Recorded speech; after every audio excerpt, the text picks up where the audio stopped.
Hello বন্ধুরা, আসসালামু আলাইকুম। কেমন আছেন সবাই? আজকে আমি ভাপা পিঠা বানাবো, আপনাদের সঙ্গে শেয়ার করব। তো আমি এখন এই যে পাতিলে পানি দিয়ে দিলাম, তারপরে মাটির ঢাকনাটা দিয়ে দিলাম, তারপরে কিছু আটা গুলে পাতিলের চারপাশে লাগিয়ে দিবে যাতে ভাপ না বের হয়ে যায়, মানে গরম বাতাসটা যাতে না বেরিয়ে যায় আর কি। তারপরে যে আটাটা লাগিয়ে নিচ্ছি, লাগানো শেষ। তো এই যে লাগানো শেষ আটা, এখন আমি চুলাটা ধরিয়ে দিব, তারপরে একটা ঢাকনা দিয়ে দিব, পানিটা গরম হতে থাক।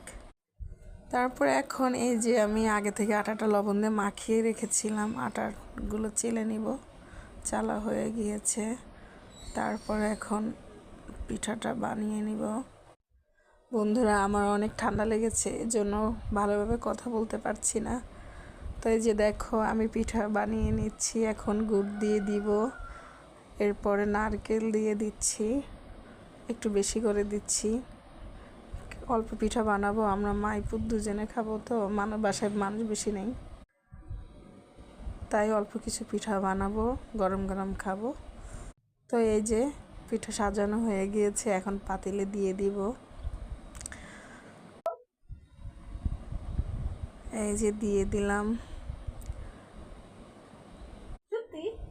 দেখো কত সুন্দর হয়েছে। তো পিঠাটা পাতিলের উপর দিয়ে দিয়েছি, এখন ঢাকনা দিয়ে দিব। এই যে দেখো, পিঠা হয়ে গিয়েছে, এখন পিঠাটা নামিয়ে নিব। হয়ে গিয়েছে পিঠা, দেখা যাক কেমন হয়েছে।